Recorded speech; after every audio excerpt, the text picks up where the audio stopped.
Pakistan stock exchange में नए हफ्ते का आगाज बड़े बेहतर अंदाज से हुआ है। मुस्बत पेशरफ्त मार्केट में दिखाई दी है और तकरीबन 800 पॉइंट्स का आज मार्केट में इजाफा हुआ है, जिसके बाद एक बार फिर इंडेक्स 79,000 के करीब पहुंचा है। लेकिन अभी तक उस हद को इंडेक्स ने अबूर नहीं किया। मार्केट आज क्लोज हो गई। अब आने वाले दिनों में एक्सपेक्टेड है कि मार्केट मजीद ऊपर जाएगी, चूंकि मॉनेटरी पॉलिसी जो आनी है उसमें कमी का इम्कान जाहिर किया जा रहा है। अब उसमें कितने बेसिस पॉइंट्स की कमी होती है उसके बाद ये डिसाइड होगा कि मार्केट ने मजीद कितना ग्रो करना है। बहरहाल एक्सपेक्टेशंस यही हैं कि इस बार स्टेट बैंक, इस बार हुकूमत पाकिस्तान कोई बेहतर फैसला करेगी और फिर ये मामलात मजीद बेहतरी की तरफ जा सके। उसके नुमाइंदे कफील अहमद हमारे साथ मौजूद हैं, उनसे जानेंगे आज कारोबार किस तरह से मार्केट में रहा और सरमायाकारों का कितना एतमाद इस वक्त आने वाले दिनों में मार्केट पर बहाल होगा।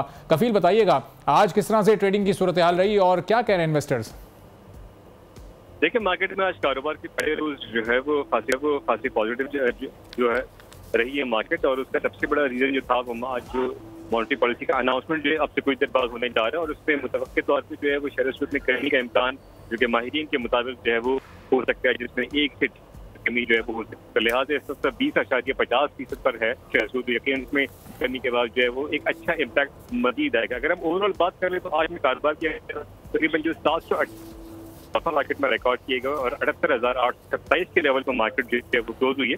और अगर हम बात करें 437 कंपनी के शेयर्स में कारोबार, जबकि 200 कंपनी के शेयर्स में इजाफा, जबकि 129 में जो है वो कमी रिकॉर्ड की गई। अगर हम पूरे दिन की बात करें तो 36 करोड़ 33 लाख बेसिस का कारोबार रिकॉर्ड किया और जिनकी जो मालियत है वो 18 अरब 30 करोड़ बनती है। तो ओवरऑल सेंटिमेंट पॉजिटिव था और यही वजूहत थी कि जो आज मॉनेटरी पॉलिसी है उसमें कमी जो है वो इम्कान जाहिर की गई, जिसके बाद सरमायाकारों ने जो इस वक्त जो खरीदारी की गई है उसके बाद मार्केट में खासा इजाफा जो है वो देखा गया। ठीक है, बहुत बहुत शुक्रिया कफील अहमद, हमें अपडेट कर रहे थे।